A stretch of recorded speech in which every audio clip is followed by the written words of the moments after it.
You know, a lot of black people after the election in 2024, those who were just holding on to those black-brown coalition, minority coalition, people of color, BIPOC people, they were the last people holding on.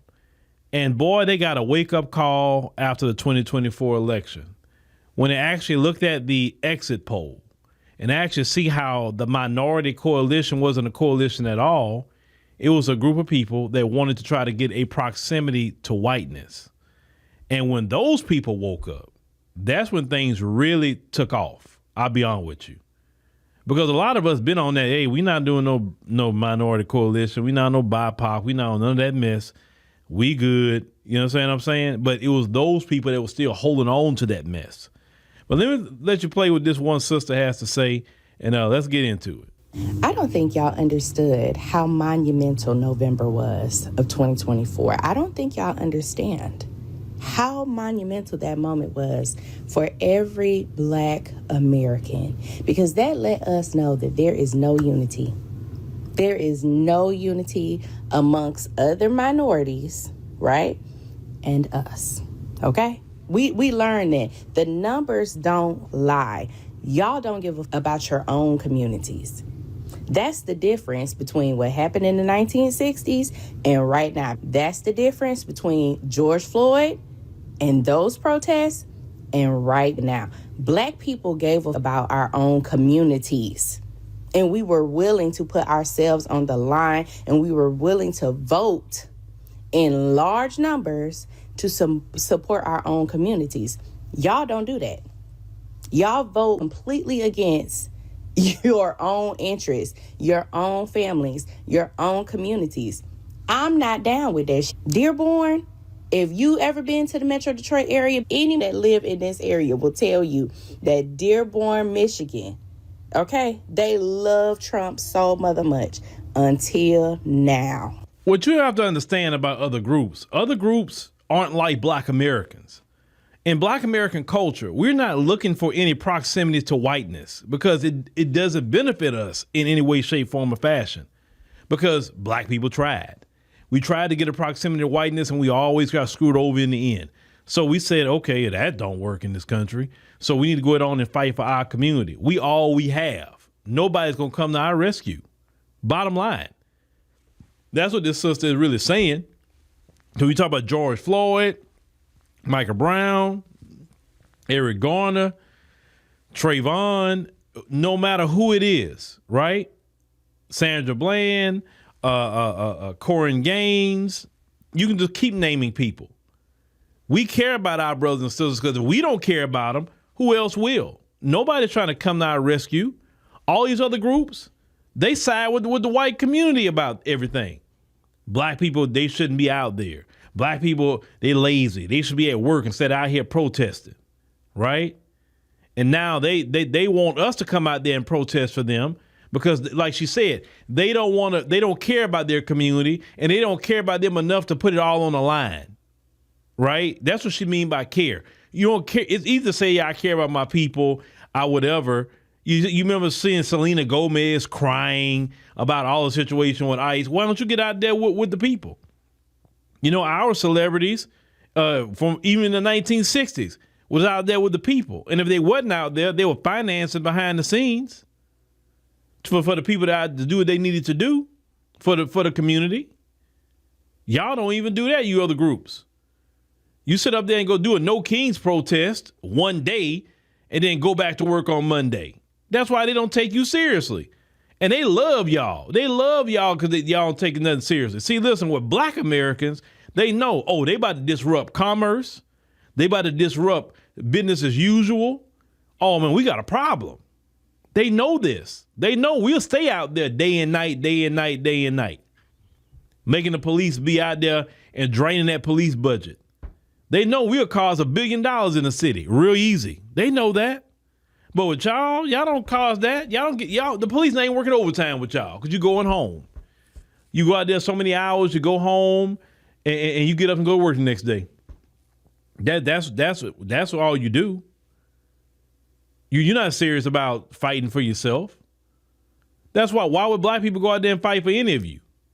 Because you won't fight. Listen, I'm a firm believer of this. I don't mind helping people. You got to help yourself first. Help yourself first. That's what I'm saying. Help yourself first. If you're not willing to help yourself first, then don't look this way. And black folks, we've done enough. I'll tell everybody, we have done enough. We have done enough for everybody. Real talk. We have done enough for everybody. We have toiled. We have done it all. And what do we get out of it? Nothing.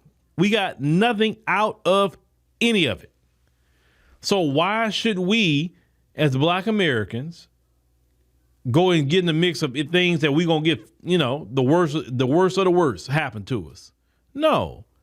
These groups sided with white America. They got on Fox News being racist toward us. They tried to get black people fired out of our jobs, being racist, right? Then they get us fired so they can bring their people in.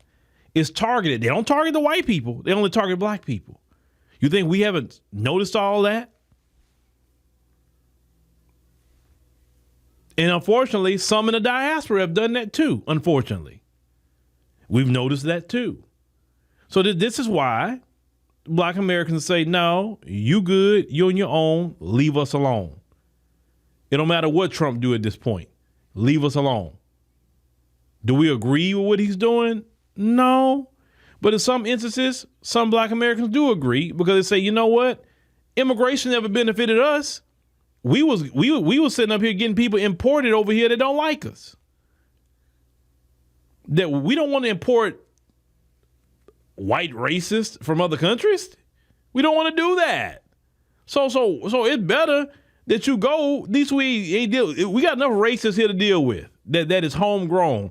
We don't need nobody imported here to be racist toward black Americans. We don't need that. And that's why a lot of black Americans are cool on with Trump and all that with the immigration, beyond which a lot of black Americans are cool with it. Because, shoot, now I'm not worried about my father or mother. I'm not worried about nobody in my family. That's how a lot of black people feel about it. They didn't feel that way before. They're like, man, that's messed up. These are marginalized people. They shouldn't be doing this to people. They have a right to be here. But when y'all sit here and the last straw was that 2024 election. And when those people that believed in BIPOC, POC, and Minority Coalition saw that, they said, okay, that was it. And that's beyond with you. That's when the delineation movement took really off. People was already talking about delineation way before that. But think about it. It really took off when that last group of people say, okay, it ain't no coalition. It's no coalition. Nobody believes in the coalition. We on our own. That's when it took off. And that's good. Some things happen just to get everybody online. But I keep telling people, we have so many issues in black America that we need to focus on as black Americans. We have a lot we need to focus on as black Americans. A whole lot. We need to be focusing on those things, brothers and sisters. Listen, I don't want nothing bad to happen to nobody. I'm genuinely saying that. I want people to be good, live good, or whatever. But hey, you know what? If you did in your house, if you talk crazy about us in your house, your family talk crazy about us, and if you talk crazy about black folk, have all this hatred toward black people, you getting exactly what you deserve, because you could have joined up when black people wanted you to, and you wouldn't be dealing with this issue and problem right now. I'm gonna keep preaching that sermon that none of this had to happen. You could have joined black people a long time ago, way back in the 1970s and 80s. And you fast forward to 2026, everybody be good. These folks, think about it, they wouldn't be able to go crazy or nothing because they couldn't really get elected anymore, because if everybody, quote unquote, POC was actually voting together, them folks would never be in Congress or nothing. But they stay in Congress and all that because a lot of you think that you're one of them. And that's why these issues and problems, and now they turned on you. Now it's a problem. But like I tell people, I can't wait till the midterms, because I exactly want to see how y'all vote again. I am so interested to see the exit polls. That's what I want to see.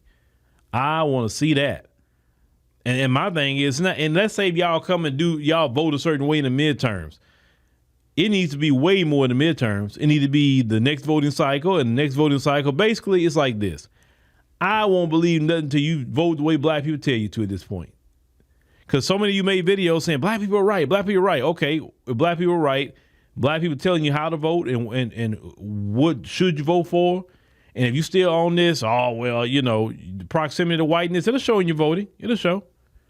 And I'm telling you what, you do it again, you're gonna even deepen the delineation and deepen the rest. I'm telling you, I'm just warning you ahead of time. I'm giving you fair warning. That's what's gonna happen, and there's nothing Democrats gonna be able to do because Democrats probably not gonna have a chance to even get in office to help you.